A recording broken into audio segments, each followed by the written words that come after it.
this is Miss Arifa again, and in this video we're going to start talking about poetry or poems.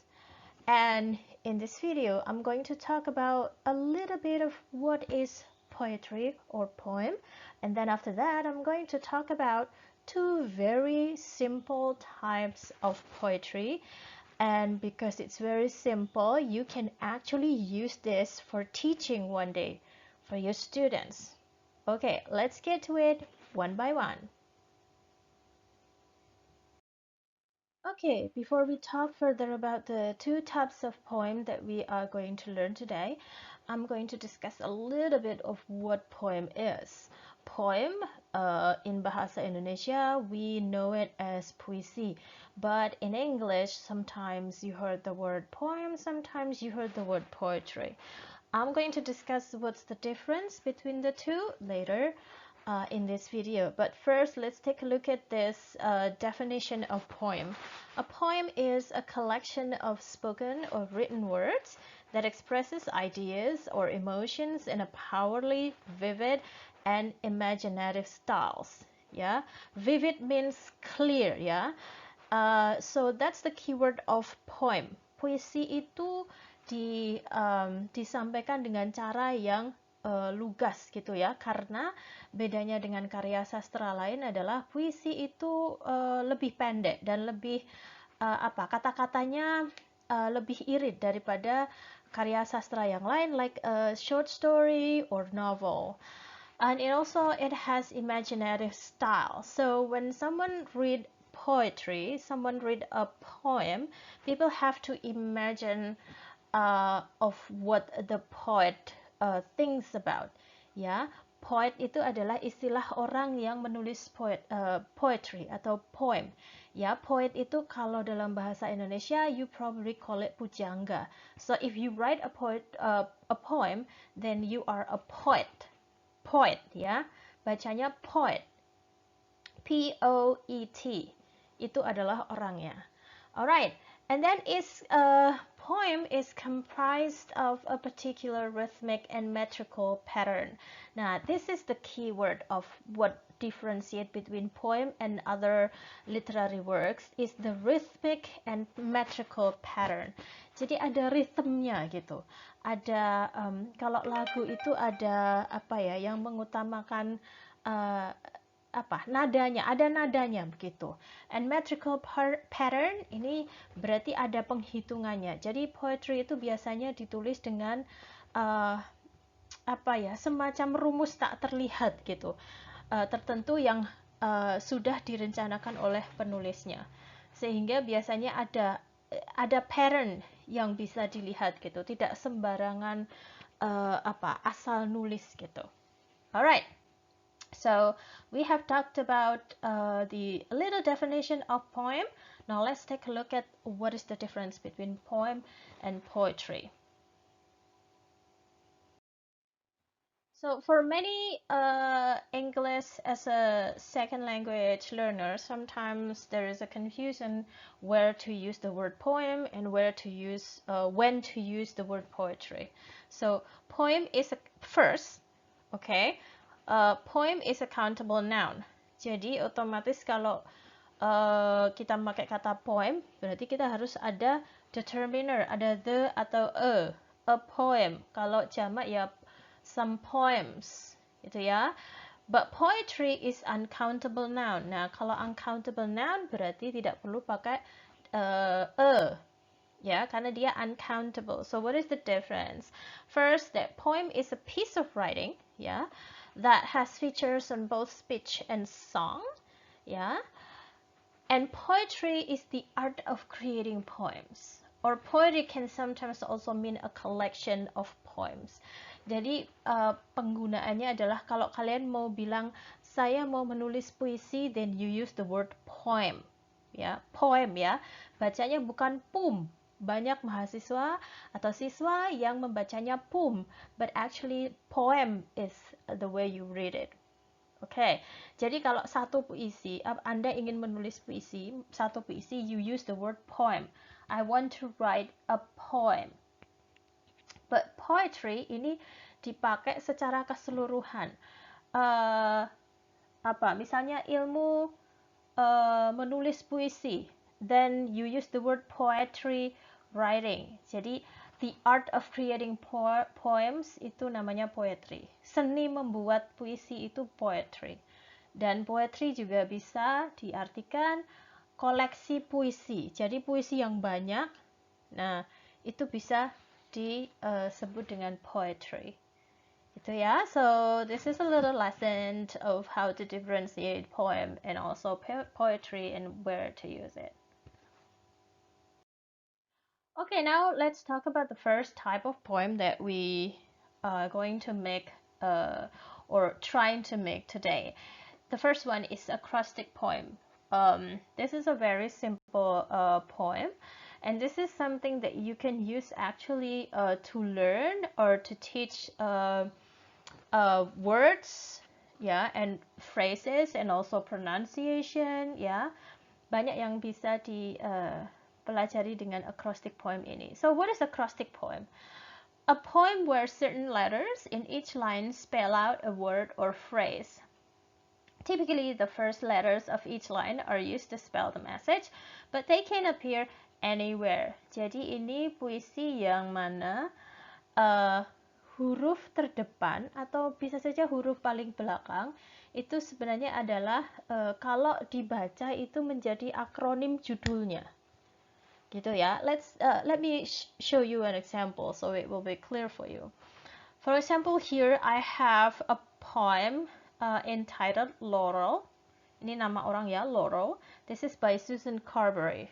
Jadi Susan ini membuat puisi berjudul Laurel. I think this is her daughter, probably someone very important to her. And this is her poem. Loves to play on the computer, always humorous, unique in every way, running, jumping, tumbling at the gym, exceptionally bright learner. So you can see here, puisi ini ada berapa baris? 1, 2, 3, 4, 5, 6. 6 lines, dan 6 lines ini diawali dengan huruf yang kalau dibaca itu sama dengan judulnya, Laurel. L-A-U-R-E-L. Okay? Right, so I believe that you get the point of acrostic poem ya. Jadi huruf depannya itu harus kalau dibaca sama dengan judulnya. But one thing you need to remember adalah ini tidak sekedar spelling Laurel, tapi isinya di sini, the content of this poem has to talk about Laurel. Itu ya. Jadi tidak sembarangan juga. Ini semuanya harus bicara soal Laurel. For example, Laurel ini orangnya loves to play on the computer. And she is always humorous. She is also unique in so many ways, and she likes running, jumping, tumbling at the gym. She is exceptionally bright, and she's a learner. Ya, jadi semua line di sini menggambarkan siapa si Laurel itu. So that's the rule of making acrostic poem. Jangan sampai ini hanya yang penting ada spelling atau yang penting ada capital letters yang sama dengan judulnya, tetapi isinya juga harus menggambarkan judulnya. And this is not always about a person. Let me show you another example. Okay, so here is an example that is not a name of a person. Yeah, as you can see here, berarti line-nya di sini, jumlah line-nya itu juga sesuai jumlah huruf yang ada di judulnya. For example, this poem talks about fear, ya, rasa takut. Nah, rasa takut itu gambarannya seperti apa sih? So, these are a 4-line poem that describes fear. Fear is frightening. It's also eerie and strange. And it makes your anxiety rises. And it makes you ready to flee. As you can see here, bahwa puisi ini tidak ada satupun yang dalam bentuk kalimat lengkap. Karena memang seperti itu puisi. Kadang-kadang tidak ditulis dengan kalimat lengkap because of showing untuk dengan tujuan supaya ritmenya itu pas gitu ya. Ini kan aslinya kalau kita mau bicara dengan bahasa yang tidak puitis, we're going to say it like fear is something that is frightening. It's also eerie and strange. It makes your anxiety rises and it makes you ready to flee. Sebenarnya kan seperti itu. As you can see here, all these lines, ya, 4 ini menggambarkan fear. Rasa takut itu seperti apa? Rasa takut itu membuat kita jadi cemas, membuat kita pengen lari. It's eerie and strange. Eerie itu berarti apa ya? Bahasa Jawanya sungup gitu atau spooky gitu ya. And strange, aneh rasanya, frightening, membuat kita ketakutan. Itu fear, itu rasa takut itu seperti itu. So as you can see, the content also describes the title. Now let's take a look at the different example. Yang ini hurufnya yang menggambarkan judulnya di belakang, jadi tidak di depan. Stars shines and twinkles, as in the night there is a plethora forever and ever. Gitu. As you can see, ini semuanya menggambarkan bintang itu seperti apa. Gitu ya. So you can use it, use the letters in the front. You can also use it in the back. In some cases bahkan ada yang memakainya di tengah, sehingga di tengah-tengah. Jadi tidak di belakang, tidak di depan. If you can make it, that would be great. I hope this is clear for you. Okay, next, let's take a look at another type of poem yang cukup simple ya. Kedua puisi ini, tipe puisi ini bisa untuk learner yang masih pemula, belajar meningkatkan vocabulary-nya gitu. And this one is testing your syllable understanding. Ya, ini mengetes kemampuan kita memahami syllable atau kosakata. Kita ya juga mengetes bisa pronunciation ya. Okay, let's take a look at the rules. Sinkane. I don't know which one is the right one. I think it's sinkane. Sinkane is a verse of 5 lines that do not rhyme. Yeah, 5 lines that do not rhyme. Remember, 5 lines that do not rhyme. Jadi ada 5 baris dan tidak berima. This is created by Adelaide Crabsey. And let's take a look at the rules. We have 2 rules here. The first one is line 1, 2 syllable. And this also serves as the title. Remember, line 1 is also the title. And you have to use 2 syllables. Okay? It doesn't matter apakah 2 syllable itu dalam satu kata atau beberapa atau 2 kata, but it has to be 2 syllable. Line 2, it has to be 4 syllables. Line 3, 6 syllables. Line 4, 8 syllables. And then we go back to line 5, 2 syllables. Okay? Jadi 2, 4, 6, 8, 2. Just remember, mengingatnya gampang ya. Semuanya angka genap. Diawali dengan 2, diakhiri dengan 2. Barisnya harus 5. Because sinkane itu dari kata sink. Sink ya. Seng, bukan sing. Seng. Ya, seng, bacanya seng. C-I-N-Q, seng. Seng itu bahasa Prancis artinya 5. I'm not really sure how to spell seng. I'm probably wrong. Ya. Alright, let's take a look at the example. Jadi diingat-ingat ya, seng itu artinya 5. Jadi barisnya harus 5. And the first rule with syllable dimulai dengan 2.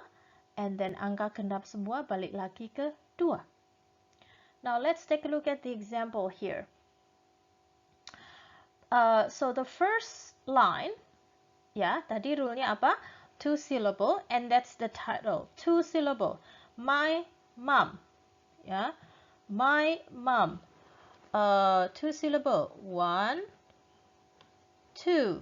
Remember, syllable itu dari pengucapannya. And then, is so caring. 4 syllable ya. Rule number 2 adalah 4. Let's count. 1, 2, 3, 4. Ya, 4 syllable. And then what is line 3? Line 3 is 6 syllable. Okay, let's count. 1, 2, 3, 4, 5, 6. She is always helpful. Okay, now line 4. Now line 4 is 8. Let's take a look at here. Apakah ini sudah benar 8 ya? Okay, 1, 2, 3. Beautiful. That's 3. Beautiful. And kind. 1, 2, 3, 4, 5, 6, 7, 8. Okay, sudah benar 8. And then the last line is supposed to be 2 syllable. Okay, love you. Okay, that's 2. That's the first rule. Okay, now let's get to the second rule. Remember, it's still 5 lines. Pokoknya harus 5 baris ketika kita bicara tentang syncane. Alright, line 1.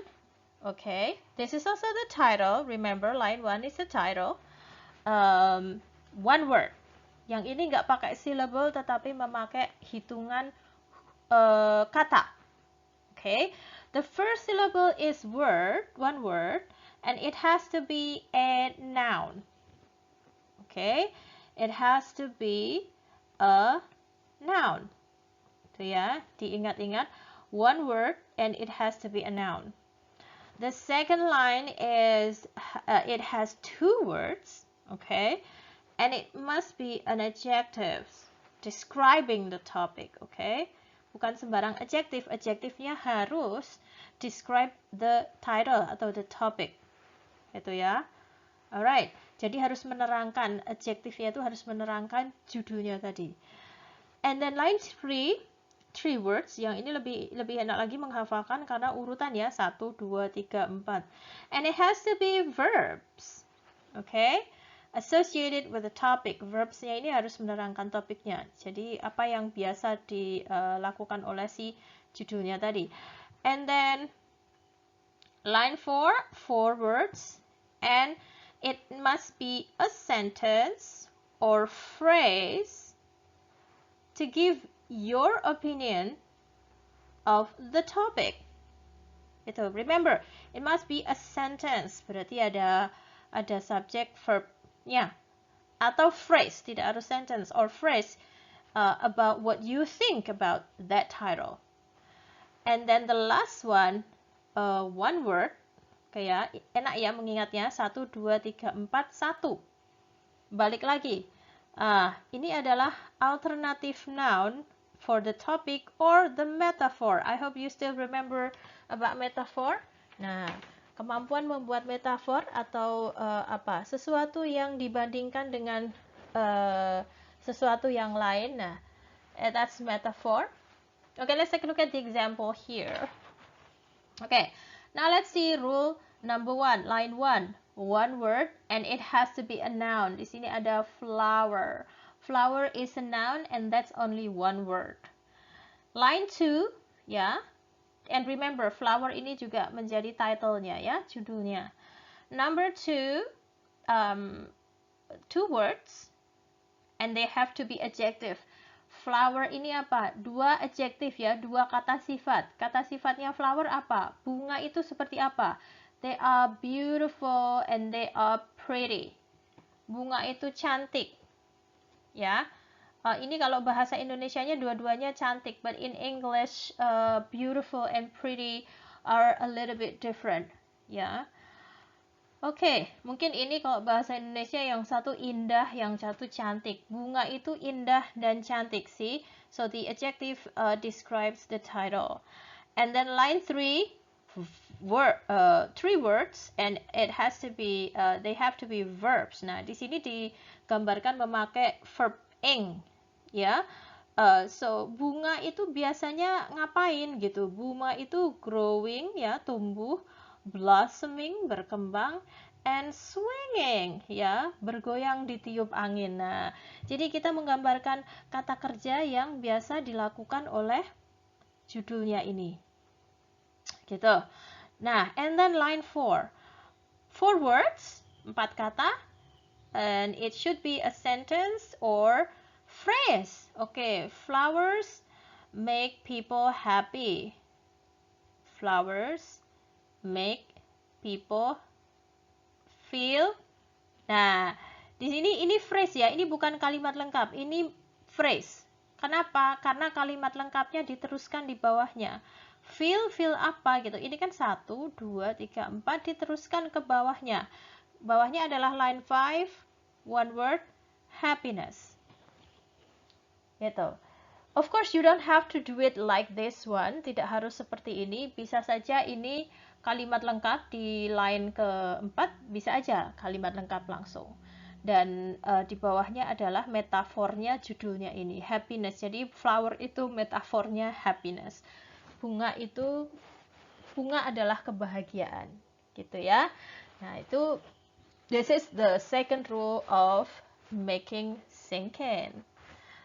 Okay, so I hope you learned something here, and I hope that you can make your own sinkin and acrostic poem. Now let's take a look at some notes. Okay, ini sebenarnya saya lihat dari beberapa acrostic and also sinkin from last year's. Okay, the first one, the lines must describe the title.